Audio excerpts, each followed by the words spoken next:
Now, the ASX has been around with us for ages. 10 years. 2010 this car came out, and in that time it's had a couple of little nips and tucks.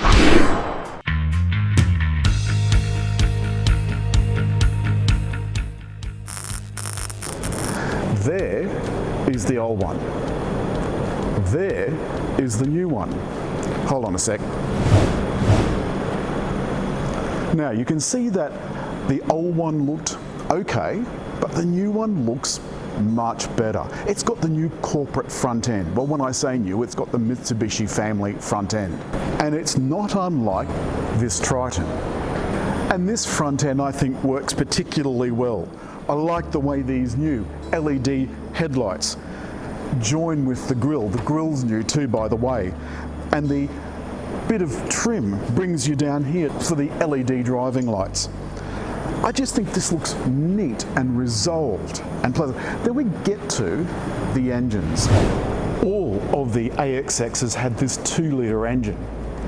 And with the update came this 2.4 litre model for what I think is a rather modest power gain. It's 123 kilowatts now. That seemed like a lot of trouble to go to for such a relatively small gain. And there's a mountain of space in here. I mean, look, it's not just the fact that there's not a cover on this, except for this little bit at the front. It's the fact that this is a tiny engine in a really big engine bay. But it's the side profile that I think is particularly successful. And with the new front and back grafted on, it's the bit that I think looks absolutely brilliant. And it's one of the reasons that I think the car still looks up to date and current. I love the flowing line, and I like the fact that it doesn't kick up at the back. That sort of look really irritates me.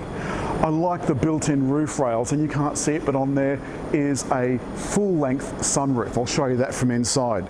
Two-tone, 18-inch wheels. And as you move along the front, you'll notice the mirrors are folded.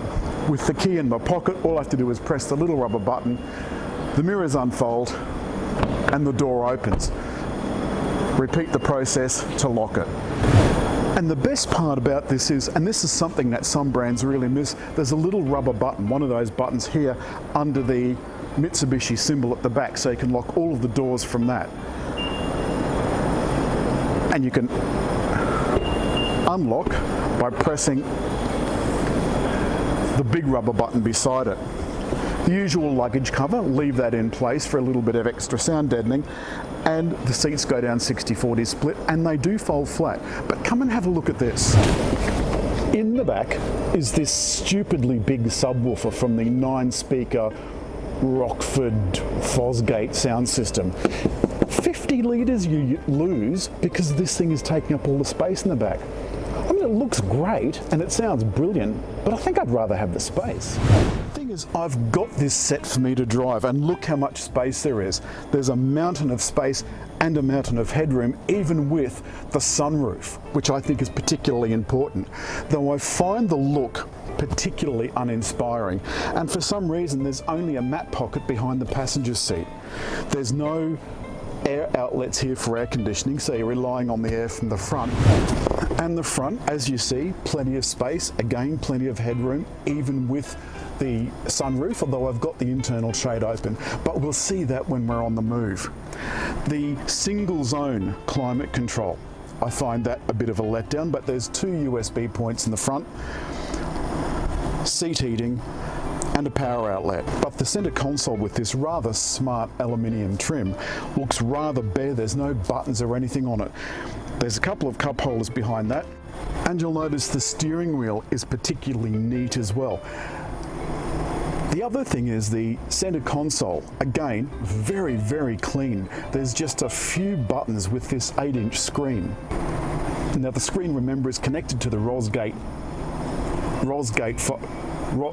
Rockford Fosgate sound system. Try and say that 14 times really fast. And includes things like Apple CarPlay. One glaring omission is digital radio. I think if you've got Apple CarPlay, have digital radio as well. But the system is fairly easy to use. The top models, of course, get navigation. The rest of them don't. You've got to make do with the maps in Apple CarPlay. Now listen to this.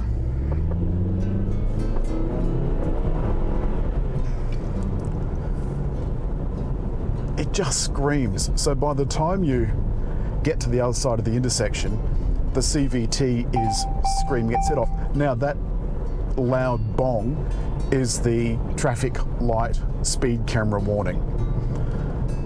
It's incredibly loud, and in the week that I had it, I didn't bother turning it off. Usually that's the first thing I do, simply because I know where the speed cameras are, mostly.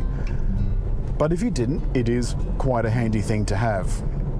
And the speed limits in this area have been recently changed.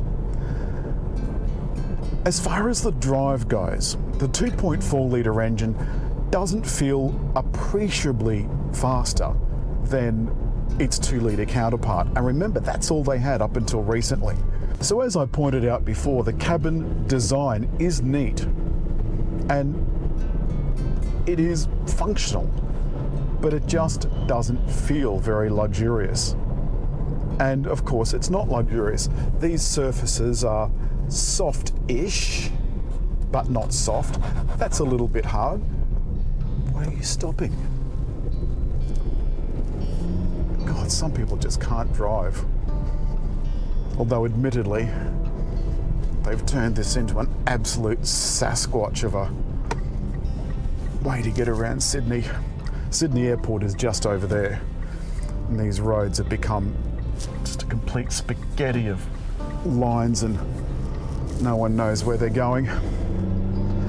So I can turn off my wipers and lights and so forth, or I can leave them in full automatic mode.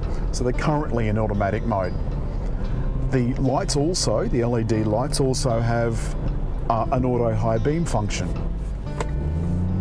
And the other thing you notice is that when you do stick your boot in, the engine is quite noisy and raucous. There's no stop-start function either, so once you start your engine, it's going until you stop. There is, however, blind spot monitoring. So you can't see it at the moment, but the mirror on that side had a little car in it. Jesus, Mary and Joseph. It's like a smash-up derby. There's also autonomous emergency braking and reverse cross traffic alert, but that doesn't come with braking. So you've got to listen for the beep and then stop. And you get a little warning on your screen, an audible warning as well. Oh, now you'll also notice while we're stopped, let me try this. You can see that full length roof closing. Now I think that goes some way for making up for a few of the foibles, but again, that's just in the top model. I mentioned in the written article the fact that there are no active steering safety features in this car. So in other words, the steering doesn't assist you in the lane, it doesn't assist you with active lane control or active blind spot monitoring or any of those things. So you've got to kind of watch out. Of course, there's no active steering for parking either. So it's very much an old school car. Those safety features I've mentioned are called ADAS, or active safety something something something features. And the bottom models don't have that. Now the other thing I want to mention is the bottom model also comes in the CVT that this has got, but it also comes in a manual. That car is not much change out of 27,000, and this car is not much change out of 36,000. Now on that basis, you're going to be measuring your car against other, even Japanese makers like Mazda and Toyota. Both of those have active steering, so active lane control, active cruise control, etc. That's the other thing. Although we do have cruise control, which I shall set now, it's not active, so it's keeping me at the speed, but it's not going to slow down when the car's in front slow down. Now we're at 80 kilometers an hour, and you can hear that there is a little bit of road noise, and at 110, like I was the other day, there's a little bit of wind noise as well, but just a little bit. What this car needs is more power. It needs more power. And the other thing is, let me get into that lane. It's a front wheel drive. So front wheel drive only with no all-wheel drive option. And that's something that some of the opposition have. Not all of them, but some of them. That doesn't stop it from being one of the country's best-selling cars. It's consistently in the top 10. It's one of Mitsubishi's best sellers. And behind Triton, it's one of the mainstays of the company. The other thing is warranty. This car's a 5-year warranty. Triton has a 7-year warranty. Why? Why didn't they just roll a 7-year warranty out across the entire brand? You also get 3 years worth of cap price servicing, but only 12 months worth of roadside assist. And there's a caveat. You can extend that 12 months of roadside assist for a further year by taking it to a Mitsubishi dealer for your cap price service, and another year by taking it for another cap price service.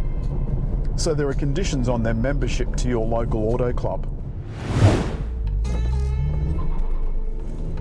You can hear just then the front wheels scramble for grip. They do, and it gets grip, there's no doubt about that. Traction control takes care of all that. But the fact that it's not all-wheel drive in wet weather like it is today, or damp weather like it is today, really makes a huge difference. So in summary, now that we've stopped, ASX is quite good value, there's no doubt about it. It's spacious, it's roomy.